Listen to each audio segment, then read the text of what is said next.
Welcome to the University of Chicago. My name is Mark Barnekow. I'm the Executive Director of the University of Chicago Hong Kong campus here in Hong Kong.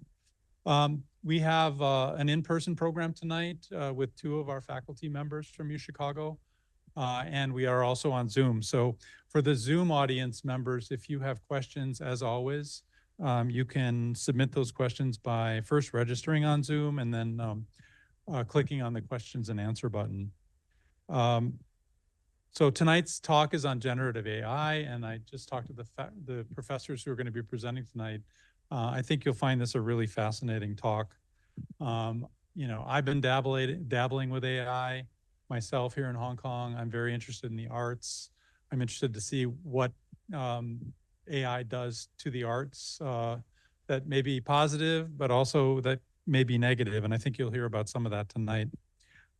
So the SAND Lab, Security Algorithms, Networking, and Data at the University of Chicago, computer science, has been working for some time to help protect human creatives. I guess another way of saying artists. Did you come up with that term, human creatives, or is that a terminology that's been out there for a while? Yeah, I think we had broadened it very quickly because a lot of people from non-artist visual fields were jumping in and asking for help too. Okay, all right. So we're going to refer to human creatives tonight.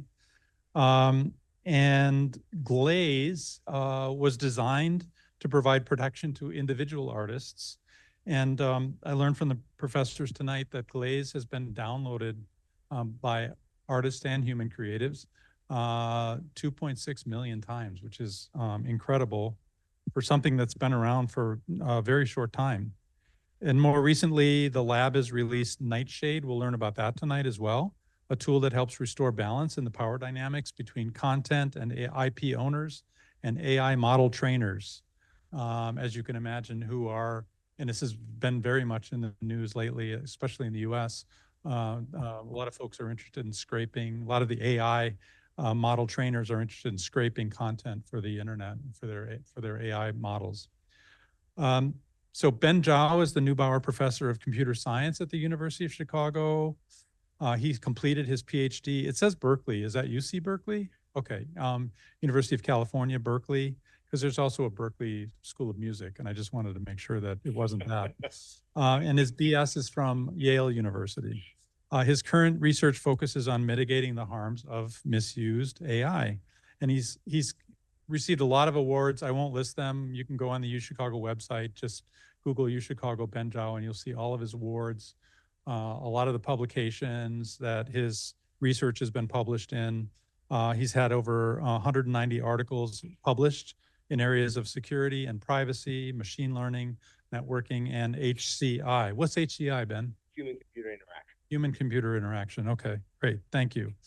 And Heather Zheng is the Neubauer Professor of Computer Science at the University of Chicago. She received her PhD in computer engineering, actually electrical and computer engineering from the University of Maryland. Prior to her joining the U Chicago, she actually worked in industry for 6 years at Bell Labs and Microsoft research labs in Asia, and 12 years at the University of California in Santa Barbara as faculty.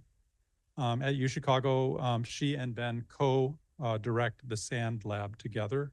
If you have questions about the lab tonight, please feel free to ask. Tonight, they'll describe some of the challenges they faced by deploying tools like Glaze and the lessons they learned along the way. So let me first start by thanking the two faculty, the two professors, Ben and Heather, for joining us tonight and coming here from the US. It's rare that we have two faculty presenting in a single program from U Chicago. I'd like to thank you both for coming. And Ben, I'll turn it over to you first, and then we'll hear from Heather in a little bit. I think you have a microphone there. All right. Thanks so much, Mark, for that nice introduction. It's really great to be here. I think this is both Heather and my first visits to not necessarily Hong Kong, but first time to the campus, and it's amazing. We've been trying to make our way out here for a while, so it's great to finally be able to do that. So yeah, thank you all for coming. We're going to talk a little bit about some of the research that we've been doing. Really has sort of taken over our lives, I think, in the last couple of years. All right, so let me get started.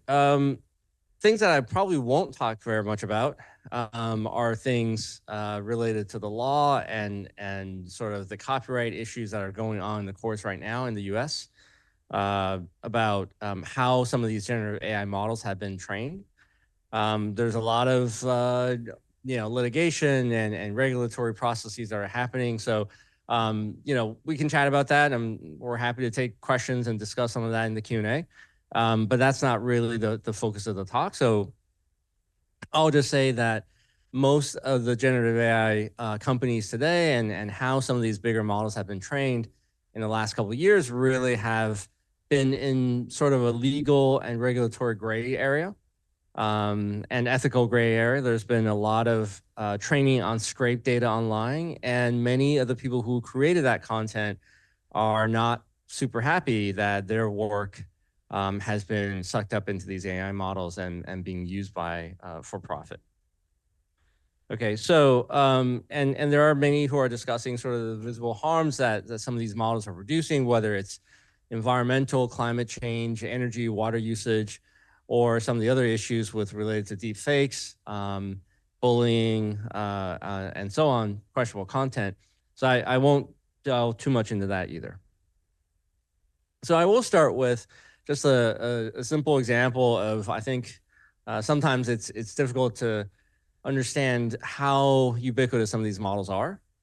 So this is an image that I came across, I think, social media sometime last year. And, first glance, I was like, wow, that is really impressive sandcastle. Someone was sharing this on, I forget whether it was Facebook or Instagram. And I was like, wow, that is really impressive.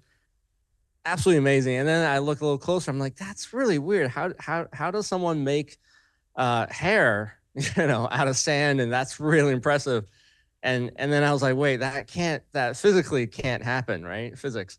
And then you look a little closer, and then you notice that the woman's other side of her hair on the right side is actually still human hair. And so my next reaction was, wow, this is weird. Maybe it's like a sort of a prank, and maybe it's a real life model sitting there, posing with sand plastered to her face, pretending to be a sandcastle. So that I thought for a second. And then something else was off, like the proportions of her face and the size of her head. And then when you look a little bit closer at the background, you see other things like, oh, there's something weird going on with the lady in the background and her legs in the photo. And then off to the corner, there's someone else sort of being cut off, and there are body parts there that don't make sense. And that's when I finally dawned on me that oh no, this is not a real image, a photo. This is a generative AI output. But it did take me a while. Here's another image, and this image came across my own Facebook feed as an ad. And again, it took me a while to figure out what this was. This was basically an ad for lamps. That you could go on. There's a website. It looks totally legit. You go there, and they're selling lots of really cool looking lamps. And this one, I think this was later 2023, so I've been a little bit more accustomed to this, and didn't take me quite as long to figure out that this was looking a little strange. A typical question is, why are there nothing in the background of these lamps? Why do they all seem to be sitting on like ether and in this uniformly distributed light and so on? So I did a little digging, and it turns out that even if you looked at the network registration for the company that hosted this website, you could actually notice that it's a scam. So stuff like this is now actually quite prevalent now. If you go on Facebook, I'm almost certain that you'll see a lot of photos of groups talking about, oh, look at these amazing photos of this house in like New Zealand or something. And many of these houses and images of houses and cars and something like that are just generative AI, and they don't actually exist. So there's a lot of that now. This is our new reality. Something a little bit more sort of dealing with real people. This is a image. It's a pretty cool artwork done as a competition for book cover competition. So every year there's a there's lots of these competitions, but this one in particular was the winner for one of the sort of artist book cover competitions. And not surprisingly for this book called Bob the Wizard. And you can Google this. There's a big hoopla about this summer last year. So the deal is basically this competition, this particular art piece won, and people were pretty excited, saying, wow, this is absolutely amazing. The artwork looks fantastic. And then the organizers of the competition released this information and publicized this. This is our winner. And then a few artists online started to ask some questions. Like some of the details look a little bit off. They don't make sense. Why would you do this particular piece this particular way? And then sooner or later, well, soon enough, people started noticing that it didn't look human-made.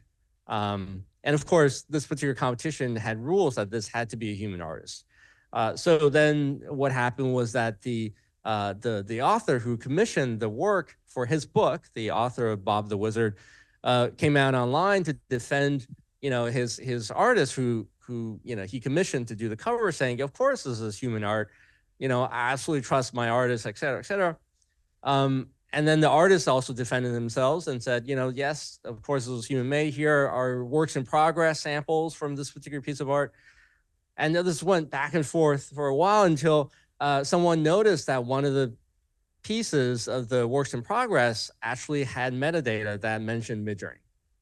And in fact, it had a Midjourney prompt and an ID associated with it. So it was clearly actually generative AI output. And of course, once someone showed that proof online, that artist promptly disappeared offline and was never heard from again. And so this is, again, the stuff that's happening in sort of our reality right now. Maybe many of us don't interact with it on a daily basis, but this is a fairly common occurrence. I'll stop with these examples, I promise, very soon. But this is another example of a painting that was sold online to, so those of you who are familiar, Scooby-Doo is this American cartoon series from the I don't know, 1980s, 1970s. It's pretty classic, a lot of fans. And this is one of the characters, Daphne. And so the voice actress who played Daphne on the original cartoon bought this painting online from an artist because, this is a really cool piece of art for her character. She paid, I think, $500 for it, only to discover after she bought it that in fact it was, produced in about 10 seconds from Midjourney. And of course, she never got her money back. Anyway, so there's lots of sort of issues and things that are secondary outputs and consequences of generative AI and how it's really changed the creative industry. And it's not just art, it's authors and writers and, things that have nothing to do with art, really. I think many of you have heard about perhaps Scarlett Johansson, threatening litigation against OpenAI when OpenAI somehow found a voice actress that sounds just like Scarlett Johansson, who provided the voice for one of their newer models. But even before then, Tom Hanks was found, or he found a version of him, a digital version of him selling, dental accessories online that he didn't authorize, right? And so again, just many of the sort of potential misuses of AI, and of course, some of these other things are dealing with other crimes and bullying and enough to get the FBI involved in a number of instances. So, there are other sites today, Civet AI, for example, where you can actually go and download models that basically allow you to generate deepfake images of lots of different people. Many who are real, lots of celebrities, and they tend to be women. And then, occasionally there are some politicians involved as well. Although I had to really scroll quite a bit to get the single male picture to show up. Almost 99.99% of this is women. And of course, this is still growing. The latest is that Civet AI was funded to the tune of $50-some million $5 million in seed funding by Andreessen Horowitz, who of course is one of the biggest VCs in Silicon Valley. All right, so let me talk a little bit about sort of what this actually does for or to artists, individual artists. So this is a photo of Kelly McKernan. Kelly is a friend who I've known for, I guess, a couple of years now, and one of the original plaintiffs in the class action lawsuit against generative AI companies. So Kelly was nice enough to share some photos of her progression as an artist from when she was literally like, I think here she was like 6 or 7 years old, drawing using chalk on the sidewalk, all the way to her progression as a real artist, professional artist in adult life. And it's, multiple decades, right? So going to school and entering galleries, being taken seriously and getting critical acclaim, and then being successful enough to actually become a full-time independent artist, selling her own art and actually making a good living, supporting her family and so on. So all this took over, I think 2-3 decades. And then one day she wakes up and some artist friends of hers told her about this thing called Leon and the fact that there's these models now that are training based on lots of artists' paintings online. And more than 50 paintings of hers were found in the Leon 5B database. Okay, so, that was sort of the first inkling that something was going on and perhaps not great. And then she found out that, in fact, she had become a prompt name, that you can go to some of these models where you basically can say, a woman with white curly hair and a ribbon around her neck by Kelly McKernan. And all the little images on the left are ones generated by AI model generators. The big one right there is her own, is the real actual painting. And the two on the right are other paintings of hers that she's actually done. So you can see the mimicry models are pretty good. If you get very specific and use a particular artist's name, you can get output that looks pretty much like that person, that artist, and that subject matter. And lots more examples. And you can see sort of how, again, you can capture different styles that belong to Kelly by using prompts with her name in it. And you can get fairly specific in trying to replicate her work. And of course, you can go well beyond that, right? You can use her name as a prompt to create images that have nothing to do with her without her consent, things that, for example, she might object to, and certainly without her knowledge or compensation. So, again, I briefly talked about Civet AI and all the models that are on there. Turns out they have an entire section on how to mimic individual artists. So you can see lots of models that you can download very easily, for free, of course, for the most part. In some of these cases, the people who have trained models on artists will actually ask you for donations because, it took them a lot of hard work to download the 20 images and to train a model to mimic a particular human artist. But, these are very distinctive art styles, as you can see. I just randomly took a few. I think the 3 on the left actually were taken in 2023. Recently, I went back on the right, and I got a couple more samples just for representation. Turns out that in 2024, this year, there's a heavy push against Japanese artists, I should say. So a lot more Japanese artists have been captured in recent models. But what perhaps you don't see is that many of these models have been downloaded thousands of times. And every single download is a full replica of a piece of software that basically captures and replicates someone in their entirety. And effectively speaking, many of these artists who've been trained into these models, their career is in many respects over. Because it's going to be difficult to make a living as an independent artist when someone can just download you for free and then, sit in the comfort of their own home and generate thousands and thousands of images that look like your art without having to pay you or communicate with you in any way. So as you can expect, this is highly disruptive to real artists, real human artists, right? And so I won't get into the details, but obviously, the most direct consequence is that artists are now all, for the lack of a better term, living in fear. They're all afraid that one day they're going to wake up and find themselves as part of a LoRa, a lightweight model, and then their career will be effectively over. Yeah, so there's a lot of mental anguish involved, anxiety, a lot of hopelessness. Many are quitting before they can be sucked into a model. And for the most part, many artists were finding themselves in sort of this, between a rock and a hard place, right? The idea is, for many independent artists who literally make a living as a working class artist, they work on commissions and contracts. They don't, even when they do work, even when they're very successful, many of these people I've worked with are quite successful, high profile artists, but they still work on a contract basis. There's very little job security in the art industry.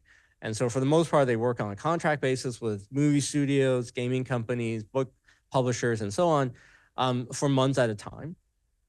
And the fear of having this happen to them is sort of constant. And many are literally just quitting because they find themselves unable to promote their own art. And if you can't promote their own art, then you're not going to get new gigs or contracts. And if you do promote your own art, that means you have to post online images and potentially risk yourselves to style mimicry, like those images I showed earlier. So there's, you don't have to take my word for it. If you go on Google or Twitter, you can see lots of examples of this. Lots of artists talking about how they're quitting the industry, how they're, they've been working for 20, 30 years and just stopping. Right. And sometimes it's worse. There's darker places, depending on what country you're in and just how bad some of the situation is. All right, so I'm going to talk a little bit about Glaze and some of the things that we've done to try to push back against this, to try to protect artists. But this was the situation, I would say, in very early 2023. But I'll tell you a little bit about the history and about what Glaze does, and then we'll switch over to Heather and she'll talk about Nightshade. Okay, so very quickly, I don't want to get into ancient history, but ancient history is 2020. Back in 2020, we did a project in the lab called Fox. And this is very different. This is pre-generative AI, but even at that time in 2020, one of the things that we were concerned with is what happens when AI systems are free for everyone to use. And in February of 2020, there was a New York Times article that came out by Kashmir Hill, where she sort of did a profile on this company called Clearview.ai. And Clearview.ai had a business model where they would go online and they would download every image of every person they could find. And then they would associate that image with that particular name, and then they would train a facial recognition model on that person. So chances are many of us in the room already have our own entries in their database. They have more than a few 100 million, I believe, last I heard, approaching 1 billion. And yeah, so this is distressing. And that means that for a long time, anybody on the street could take a photo of you at a supermarket or on the train station, send it to Clearview, and basically have Clearview tell them exactly who you are, you're at, all sorts of details about your life and identity and so on. So Fox was a tool to protect against that, against ubiquitous surveillance. And basically what it does is very simply, it takes a photo that you have, maybe a selfie of you or your family. It identifies regions of your face inside that photo, and it alters the photo in such a way that basically you still look the same. But what happens is that the features of your facial features have been altered in very, very subtle ways, such that a model like Clearview.ai will see it, will train on you, and will get the wrong idea about what you look like, right? So, if it runs correctly, then basically Clearview.ai will think that I look like, I don't know, Keanu Reeves or Tom Cruise or somebody, right? That's the idea. And then someone who's trying to figure out who you are takes a photo of you, the real you sends it to Clearview, and that answer will come back and actually be faulty because Clearview will think that I look like Tom Cruise when obviously I'm nothing alike. All right, and so I won't get into the math, but it's fairly straightforward. It's a complex multi-constraint optimization function that people work with in the machine learning world. But this tool works, and what was interesting is what it led to. So in 2020, Kashmir Hill did a study, did a story on us on that particular tool. We got more than 1 million downloads in 2020. 2 years later, in June 2022, we get this email from this artist in the Netherlands. I still have that original email. It's kind of funny for historical reasons, where basically Kim wrote us and basically said, "Hey, we heard about this cool tool called Fox. Can we use this to protect art?"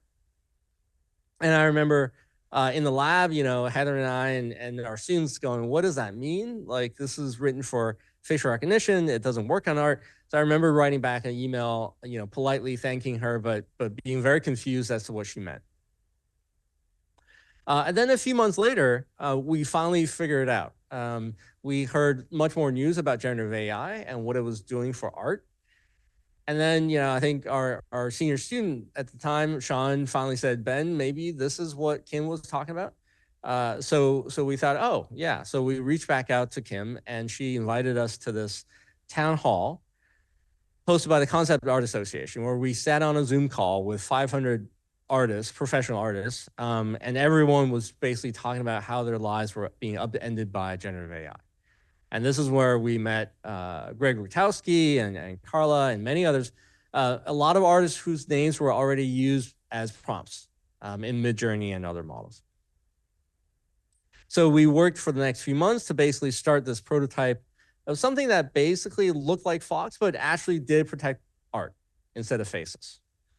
Okay. And then we actually worked with over 1,200 artists to evaluate this tool, the prototype of what eventually would become Glaze. So February of last year, we got a paper submitted, New York Times article, initial software release in March. So it's been a year and a half now, maybe a year and 3 months-ish. By July, we hit 1 million downloads. By August, well, we had published the paper. We released a tool called WebGlaze, where we actually run it as a web service for artists who don't have computers and so on. And I think we last checked in February or March, and we had hit 2.6 million downloads. I don't know what it's up to now, probably approaching 3 million or something around there. So this is how it works, right? So very, very quickly, up top, what you see is little thumbnails of Carla Ortiz art she does in some of her free time. She mostly works with large movie studios, but sometimes she does her own work, which is mostly charcoal portraits, sort of dark and stylistic and very textured. But you can take her art and you can train a mimicry model on it.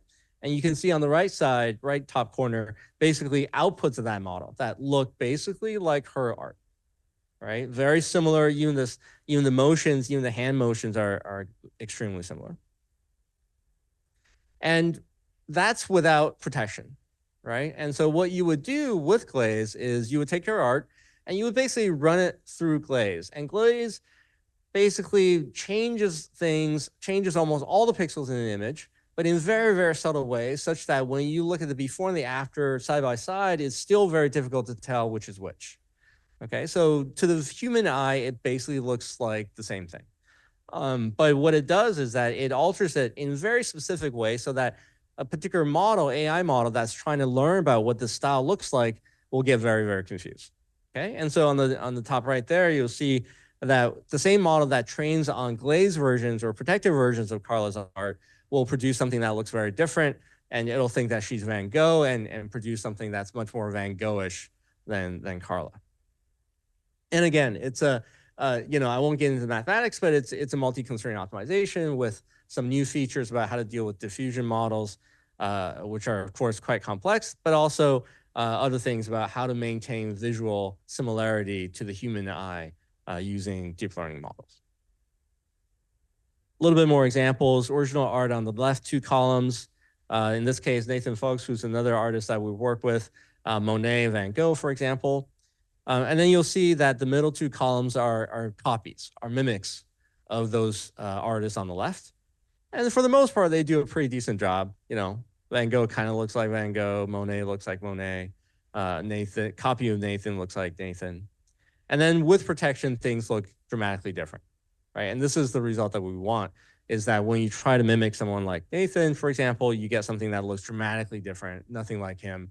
And that means that someone trying to copy Nathan, trying to suck him into a model will have failed, and Nathan is protected.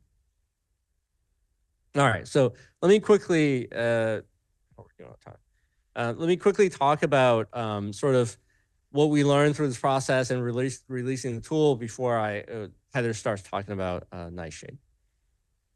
So this was, as far as we know, the first release of an actual sort of security tool in the wild. And normally, we don't do this. Normally, the research security community does not really do this. We write research papers that talk about sort of attacks and defenses, and that's really, for the most part, where it stays. Every once in a while, we'll release source code, but it's a research prototype, and we'll just drop it, and other people will pick it up maybe, but that's the end of the research. In this case, we felt like we had to go further because these are obviously real people being harmed in real time, and we had to do more than just write a research paper about it. So the first question was, should we deploy something at all? And surprisingly enough, there were people in the security community who disagreed with us, who thought that, really, if you can't do a perfect job of protecting people, then you should not try. And this is really the question of, like, once you release a tool, can you keep it perfect? Can it ever be broken? And if it can, then perhaps you're giving a false sense of security to people who use it, who depend on it, and maybe you should just let them be and don't offer protection at all. And we disagree with this for obvious reasons, because the harm is real, right? When I was talking to artists on a daily basis, we still do, who are deeply affected by this on a personal level. When you're living in fear every single day and you're no longer able to produce art, and that is your main source of income, it affects everything. Artists who are no longer able to pay their rent, support their family, all sorts of things. There's very, very dark consequences. So we thought that was necessary to do something more than just write a research paper. Yeah. And even a partial solution that wasn't perfect, that may be broken in the future, was still worth the effort. So what we did was we did this weird hybrid. Normally, we just release open source software. We just put it out there and say, hey, there it is. That's the research code, and people can do whatever they want with it. But in this case, we did this really weird thing, which is we released a free tool in binary form. We did not do open source. And I can talk a little bit about that maybe in Q&A, but that's really to try to make attacks on Glaze or against Glaze a little bit harder than it otherwise would be. Deployment was challenging for a number of reasons. Writing usable software for academics like us is non-trivial. It's not something that we normally do. And our students, even, as PhD students, for example, they're used to writing experimental code, but not writing legit software that actually gets to be used by people and has to be bug-free and actually work in real time by, millions of people. So I won't get into this, but there's a lot of trials and tribulations in the process that we had to learn along the way.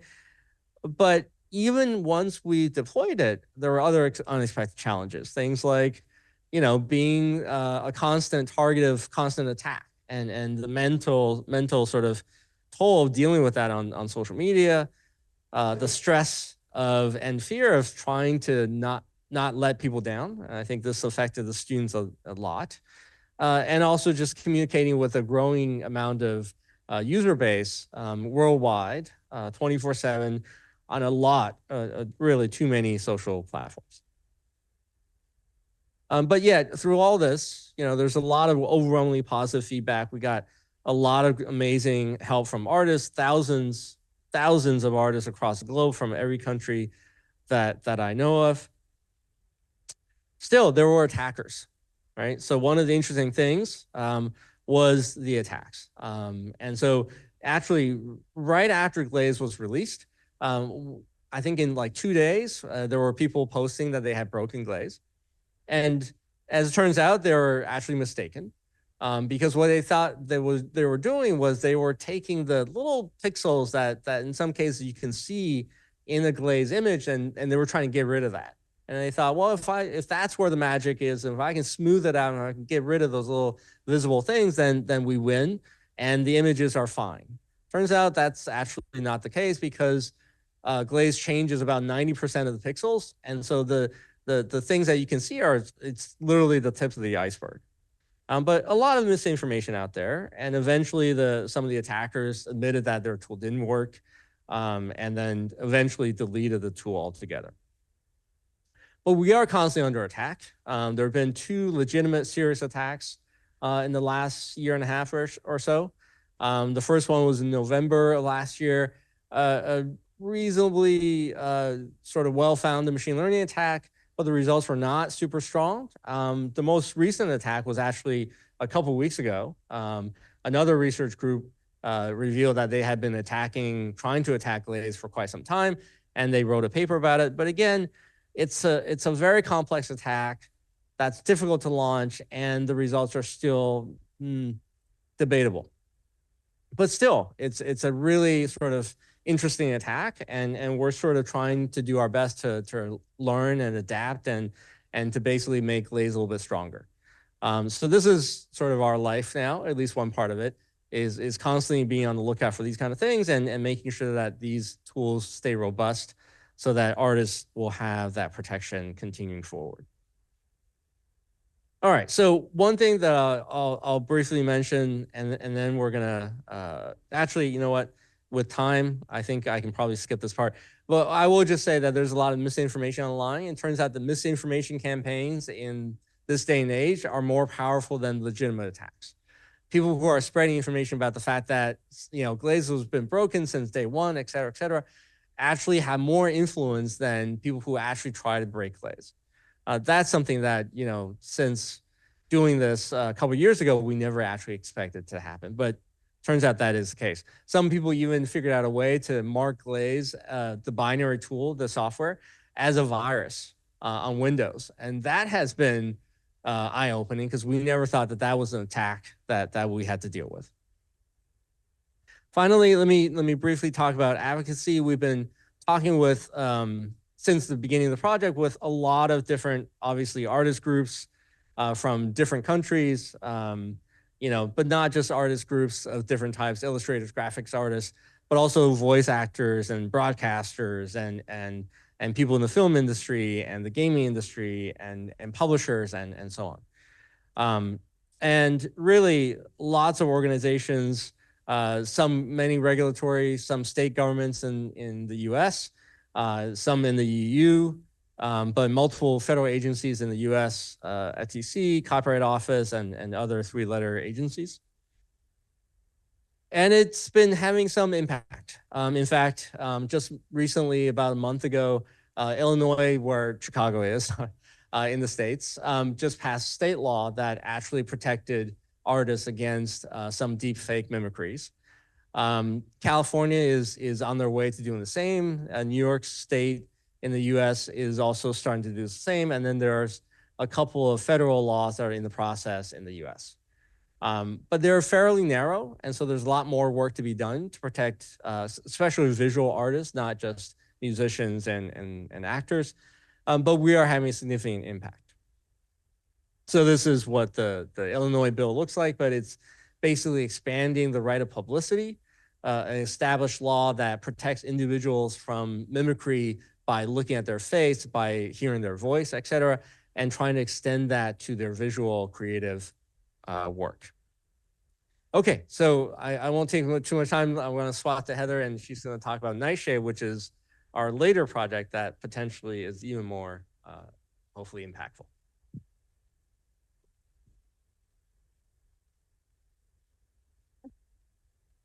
All right, so Ben talked about glaze. I'm going to talk a little bit of nightshades.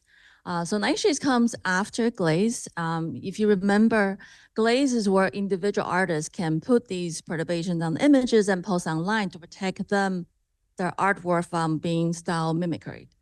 But nightshades is looking at, you know, if we have many of artists working together, Or if you have a company or have a larger community of creators, can we do something more beyond glaze? So that's what we call nightshades. So let me use an example. So everybody knows this company. It's a gaming company, Nintendo, and they spend a lot of efforts and money in creating these amazing characters. If I remember correctly, you have Super Mario and you have Yoshi and you have Daisy. And they spend a lot of money of doing so. And now today, if you have generative AI, you can basically mimicking all these styles. You can see through the images below that they essentially representing all these 3 different amazing characters. But that's not it. They can also put all these characters into any context they want. They change Super Mario into a Avenger theme, fighting with Iron Man, and you can have Yoshi be doing the Star Wars theme and Daisy running in the city, right? So this may not be fitting the original theme of these characters, but the generative AI, they can put them into any arbitrary context. And finally, they can also use these generative AI models trained on these Super Mario and everybody images and to create new characters. They claim that we invented them. We're going to charge money and do that. And essentially, you can see that they are actually coming from the original individual characters over here, right? And this is not it. There are many other examples in the same format. And here, I guess everybody can tell these are Pokemons, but these are actually 3 different companies generate these images from a generative AI models. They train themselves and claim that they actually made these characters as new. They invented those, but you can easily see that they carry the style of many things we know, right? So this is what's happening right now. So as you know, they're not just what I just talked about, the Super Mario and Pokemons. If you look at the the movie studios, TV, commercials, everything, they face the same problem. These are the images generated from training on their data, right? And you can also have animation studios, stock images, and even fashion designers. They're facing all these threats that their IP, their copyright are being taken free, and everybody can produce a very cheap models and then easily produce thousands images to replace their IP. All right, so as an IP company or IP holders, what can we do? Right here, you're not talking about individual artists, but you have a giant collection of copyright owners. So the first thing we can do is, normal thing is we can wait for lawsuits and regulations, right? There's lawsuits, but you know that this takes years and many efforts and money to actually get over. We don't even know the result of these lawsuits yet. It's been at least 2 years. And the second one is that you can pray that you put up your system into robot.txt or opt out, saying that do not crawl me or train on my data. You pray that the company will obey to your plea of that.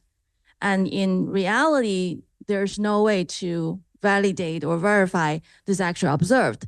They can do this as a courtesy, but in general, most and many companies, they do not need to follow this at all. So you cannot prevent them to scrape your data from online and use them to train models. So considering all this, we're thinking about a different model, right? So this is what the Nightshades is for. Nightshades is trying to look at a protective copyright protection. Essentially, we want to de-incentivize training on these unauthorized data usage by injecting data poison into the training data. All right, so it's following the similar kind of fashion of Glaze, but is doing some job like a Glaze in a very collective manner by many of us all together. So this is more like a larger scale kind of attack and also a protection against generative AI models. So I've been talking about this before. Is similar is that, let's say I have a clean data and where Glaze is trying to protect the style mimicry, trying to actually attack the style of the image. We're actually looking at, from the Nightshades perspective, trying to change the image composition. For example, the object carried by the image. So it's a much broader aspect than glaze in terms of just art. So if you have a clean data, this is a photo of a dog. You can see that's a nice dog. And the caption of that you provided or be recognized is basically a photo of a dog. And we can generate some kind of a noise and change a lot of pixels in terms of perturbation you see here. And you can add them together, you generate a nice shaded data. And here, the same thing you see is a photo of dog. From a human perspective, it is a photo of dog, right? But interesting thing is that with some optimization on that perturbation image, we actually tell the machine learning model to see this as a picture of cat. So machine model learns this image as a cat, and the caption of that image they learn is a photo of a dog. So together, this teach machine learning model a confusion message about the association between the image and their potential prompt or the caption with it. Again, like Ben says, we apply some controlled optimization, but with slightly different kind of perspective and optimize. And essentially what we're trying to produce is when we post images, not just our images, but any images online where these machine learning companies can actually scrape the model and train generative models, we're trying to add these perturbation to produce potent images that is more convincing to AI models, to these generative models, and the model will changing their weight and update the model, and then we can train these patterns into the model. So the model will now associate the photo of a dog with a cat images. Right? So that's how Nightshade works in general. So if you think about, I will demonstrate a very simple example. These are after we fine-tune the most recent stable diffusion. It's called Stable Diffusion XL. It was released last year, considered one of the most sophisticated of the stable diffusion generative model. And if you do not poison any data or protect in that will be the model generated. And the first line you see, it's a prompt. That is, if you say, generate a photo of dog, generate a photo of car, and generate a photo of a handbag or a hat, you will see that these are the images generated by SDSL. They're pretty realistic, right? But now let's think about, if we apply Nightshade's data into the training process, what will be? And here our goal is trying to make the Nightshade data so that a dog is now associated with a cat. So the text dog will now associate with cat. A text car will associate with a cow in terms of image one. And this is what happens when the data get generated. So if we put 50 poison sample in per particular object or per particular concept we see here, and this will be the model generated data. With only 50 samples per object, you can see that I start to generate something a little bit weird. For example, the first one look kind of like a dog, except it has 6 legs. You notice that? And the second car looks a little bit like a space vehicle, maybe in 20, 30 years. And, it's because it's kind of in between the cat and the cow. And then you have a handbag looks more like a mixed toasters, very weird ones. And let's go for a little bit more. Now, if we're actually collectively injecting more poison data into this process, you can see that, hey, it's going towards our destination as well. So essentially, you're trying to make the model hallucinate or generate something really, really weird. And eventually, when we poison adding more, you can see it's reaching to a destination that now if you set a picture of a dog, is giving a picture of a cat. So this is the power of collective poisoning that we can all apply together to protect our images from being used by the generative AI. So in addition to what I just said, Nightshades also have 2 very interesting properties. One is composable, is that if we say we poison the concept from a dog to cat, we also poison the concept of fantasy arts to impression. And if you add the input prompt of a dog in the fantasy art style. Both of these are actually poisoned. And then the generative AI model will generate a cat in a impression image. You can see that in the last one. So it means that this poison is composable. And one more really interesting one is that as we collectively poison more concepts, for example, here is the data where you poison, generate the image when you poison 0 concept. And then the first one is a picture of a person, a picture of a painting, and a picture of a seashell. Everything looks fine as usual because we haven't poisoned anything. After we poison 100 concepts, you can see that the generative model trained on those cannot really understand what does the input prompt look like. It's generate kind of rubbish image. And as you actually poison more concept, it start to implode. We call this model implosion, where there is no way for the model to actually understand what the input prompt is. Essentially, the model basically collapse. So that's essentially the nice thing about if you work all together as a collective community, and we can actually better protect our IP altogether as a larger community. Okay, so this is the high level thing about Nightshades. We released it in January 19, which is a few months ago. And it was downloaded by 250K in the first 4 days, 4 or 5 days. And we're also active discuss this with a lot of different communities and to use this tool as protecting IP together in a larger scale. Right. So I think that's just give you a sense of the Nightshades, and I'll give back to Ben to conclude.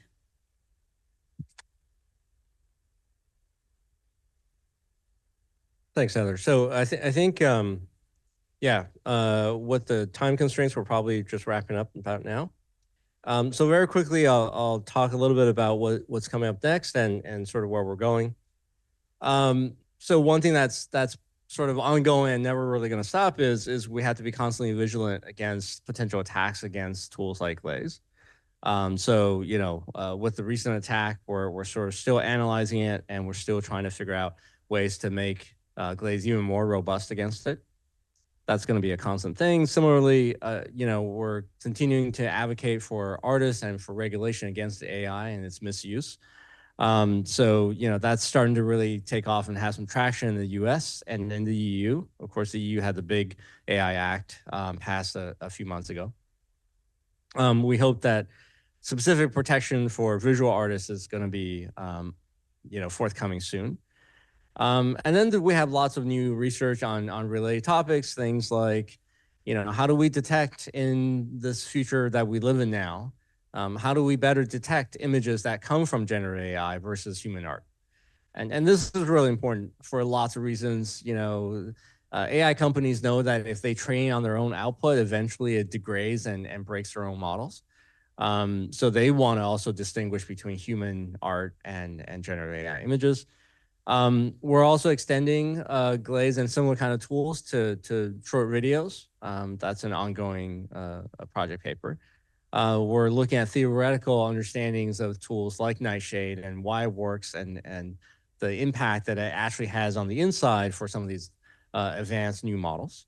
And then, how do we better protect and help artists authenticate their own art, right? So now we're actually seeing the online and other places where artists now are being asked to prove that their artwork is real, because it is so hard now to distinguish, generative AI output from legitimate human art. And so the human artists are now having to deal with this question of how do you prove that you're human and you didn't use Midjourney? And so there's multiple facets to some of these problems. And then finally, I would say we learned a lot, obviously, in this process in the last year and a half or maybe a couple of years now.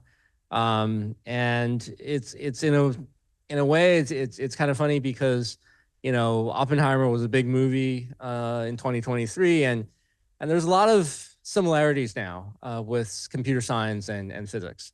And in many ways, we are as unaware and as unprepared as physicists were in the 1940s.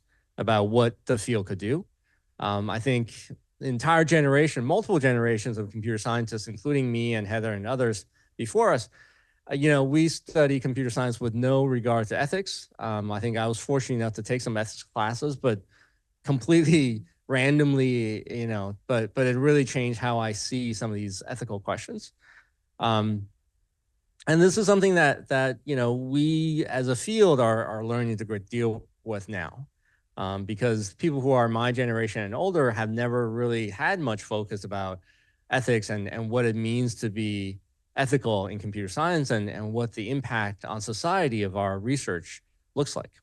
But we sure are learning about it now. And then finally, many of us in the field are now discovering that it turns out it's not just about two sides of every coin. Turns out there is good, there is bad, and research like myself and Heather and others can actually take a stance and actually do research for actual good in society. So that's something that's quite helpful, and we're hoping to encourage other people to do the same. And then finally, as we're wrapping up, just to remind folks that,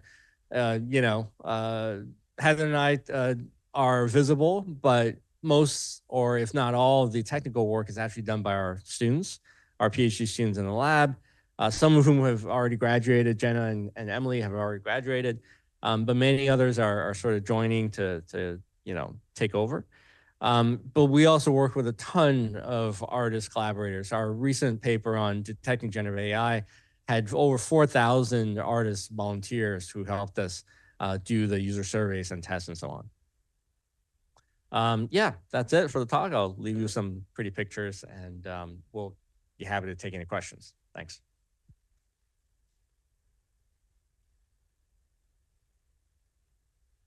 Let's go ahead and start with questions in the room. We have a couple questions online. Yes. At the moment, I've just seen loads of stills. What about movies and stuff like that, protecting movies and music? The amount of downloads of illegal downloads of music. Is there any way we can protect that? Yeah, that's a great question. But yeah, I mean, so we're starting to do some work on the video space. Video editing is hard. It turns out that if you just straight up apply things like Glaze and there are some other tools like Mist and Anti-Dream Booth that came out about the same time or slightly after Glaze. If you apply these tools straight up to video frames, it's very expensive and it doesn't work real well. There are attacks that you can launch based on successive frames that can help you remove that protection. So we actually have a recent project paper that basically tries to address this need. So the research is under review. It's already uploaded and publicly available. The software is going to be tough because it requires building video editing software. That's a lot of computation, a little bit above our pay grade as developers, but we're going to try to figure out a way to maybe get a tool out there. As far as music goes, that's even trickier. Suno and I think what's the other one, Udio, are new companies and they've just been unveiling sort of some of their models. All black box, of course. They've already been sued by 3, I think, major music labels. So I think in that process, more will come up about how they're training their models. It's almost certain that they've been trained on millions of professional musician tracks. So how to stop that? We're starting to look into that. That's a lot more tricky because there's multiple dimensions: voice, cadence, rhythm, tones, all sorts of things, and it's a complex space, but we're thinking about it. Amazing work, by the way. Is there any way you can do the same for text, essay, so that people can't copy anymore? Sorry. No, this is a great question. I think when we released Glaze in like last March, the flood of emails came in, and there were a lot of them from. This is why I say human creatives, because they were non-visual artists. We had emails from choreographers, from a lot of authors, novelists, journalists, voice actors, actors, musicians, and so on. Text is hard. transformers are a very different architecture from diffusion models, which is in the image space. And the threats are also very different. Very few people are worried about their writing style being mimicked, right? Unless you're James Joyce or Shakespeare, most people probably don't recognize your writing style, right? And Joyce, yeah. But I think the threats there is more about spam and just, slop, as the people call it now, generation. So there are some things that we're looking in that space. But yeah, it's a different threat model, and we're trying to adapt differently. Thank you. Can I just ask you about photography again? At the moment, you've got Leica cameras and Adobe coming out with content credentials. So in the same principle that theoretically it's melted to the photo so it can't be separated, thus if you put it up onto Facebook, if you put it on Instagram, it won't be stripped like the metadata used to be stripped. Are you going to find that companies like Facebook and Instagram want to attack your principle of the way you're protecting images as well, because it'll destroy their monetary kind of intake?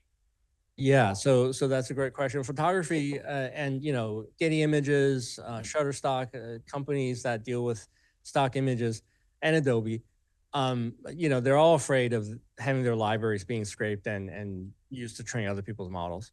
But many of them are actually training models on their own content. So it's really sort of a gray line there. Oh yeah, Getty's doing that, isn't it? Yeah, that's right. Many of them, of course, Adobe has Firefly, and they did exactly that. And they didn't exactly give their contributors any opt-out. They basically said, hey, you signed a contract from 1990s, and it said everything. And we meant today that everything now includes AI. So here we are. And C2PA and things like digital signatures that embedded in cameras and photography, that's a tricky space. It is difficult to get right. And even when you do it right, it can be stripped. And it's been slow going to begin with, because it's a big consortium.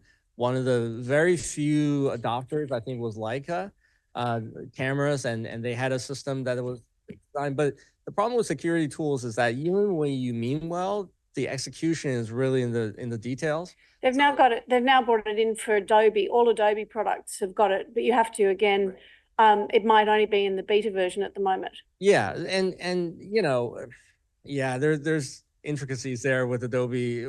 One of the issues is that they really want to do that so that they can either train on it or avoid training on it, depending on where it's coming from, right? Mm. And there are other issues that I'm seeing today, as soon as late as last week, where basically artists and photographers are complaining because turns out that Meta and Instagram are marking anything with certain metadata fields from Adobe as AI generated. And so a ton of photographers and artists are just livid because their images posted on the Instagram are instantly tagged as generated by AI, just because they touched it with Adobe. So there's a whole set of quandaries and issues there. But yeah, and with Leica, for example, their system was broken very quickly because their security system didn't work. They had allowed anyone to sign digitally their certificates using self-signatures, which means anybody can sign a legitimate Leica signature that comes from a Leica camera, unfortunately. So there's been articles out about that already.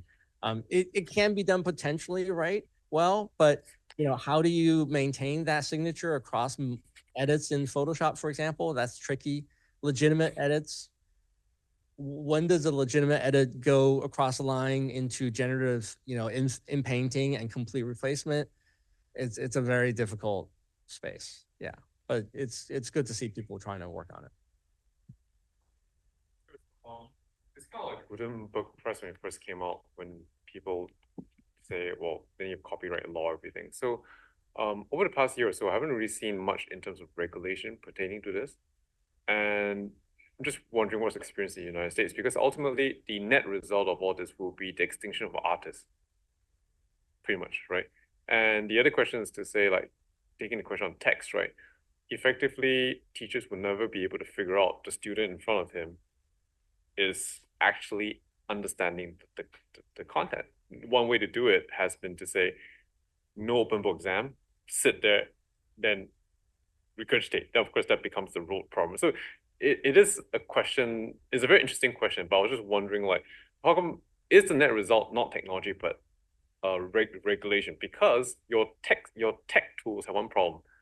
The biggest tech companies will take it. And probably what's gonna happen is that all your content will become Facebook, Meta, everybody else's content.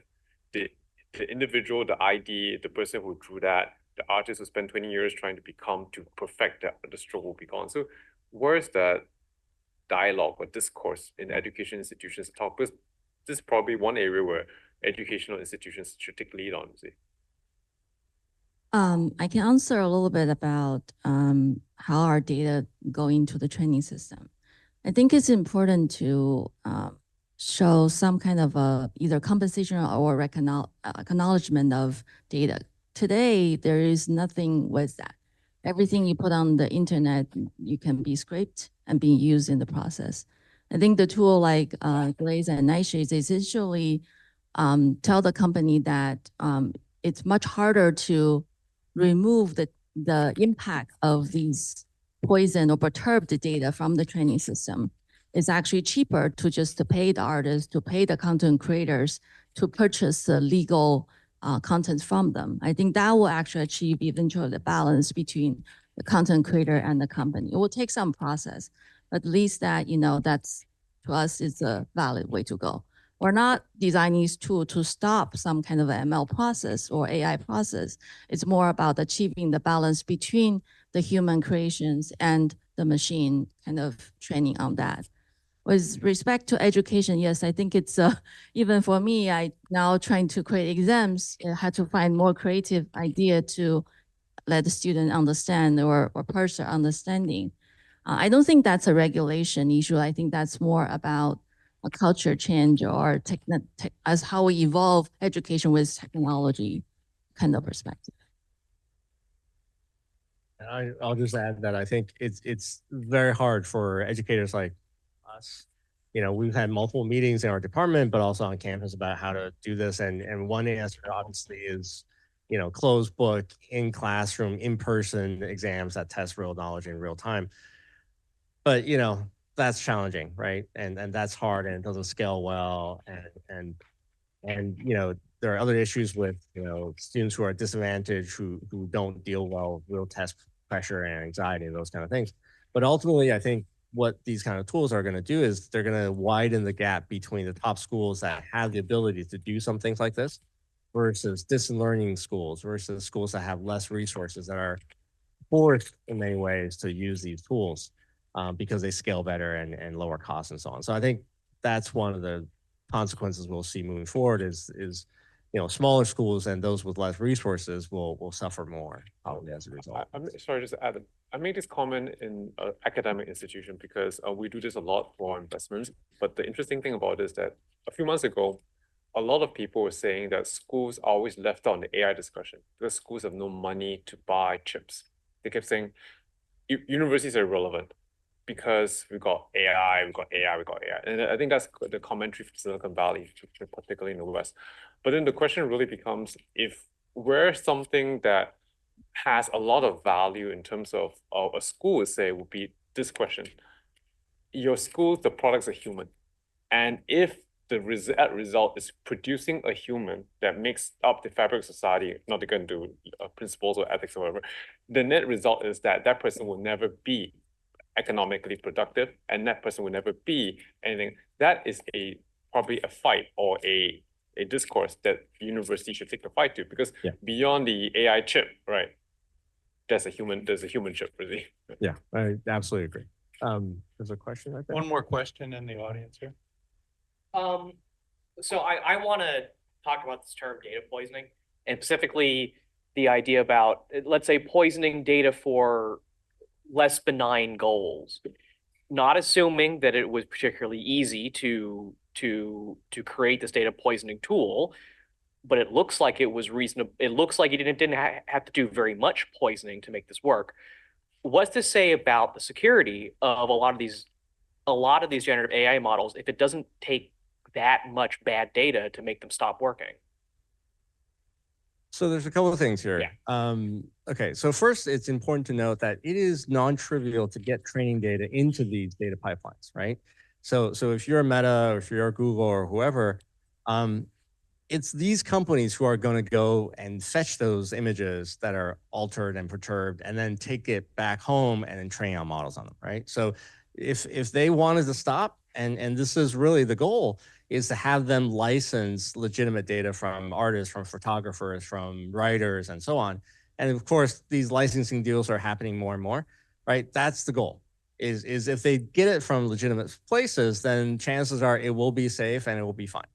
Now, the concern that you have about, altered or poisoned data, and its impact. One generation of this type is non-trivial. So it looks pretty good and, it looks pretty potent, but it's still not easy to do. But ultimately, I think people have to realize that these tools are not reliable. They're never meant to be reliable. And anybody who tells you that, the LLMs that you talk to are going to somehow tell you true facts, go search for any legitimate, person in real life and who has a homepage and say, Professor so-and-so at, HKUST or Chicago, tell me about the last paper they wrote. Guaranteed it will make stuff up. Hallucination is really part of the architecture, right? So I guess what I would say is there is no sense of reliability that people should have in these models anyway. And when you're asking them to generate images, the best it can do is try to mimic what it's seen before. And even there's no guarantee that it will be realistic or good. And so this sense of, bad things are getting in, I guess my response would be bad things are already in the training data to begin with. And architecturally, they're not going to be able to get their way out of it. And so I don't know whether that answers. So are companies making a mistake by flocking to generative AI? Then are they opening doors to potential security threat? I would say so, absolutely. But that's my own personal opinion, right? So there's lots of people who, whether for hype reasons or for marketing reasons or for stockholder, share price reasons, see this as a necessity, right? But we can get into that debate. That's a whole long discussion. So for people who want to use Glaze or Nightshade, we talked about this earlier, can you share your business model or lack thereof? How can people use it? Well, it's meant to help artists. And so there's no monetary model of any sort. So there's no licensing, there's no IP. It's just a tool that anybody who wants to use it can use. And for artists who don't have GPUs or computers, they can use web service, which literally runs as a program on our own GPU servers in our lab.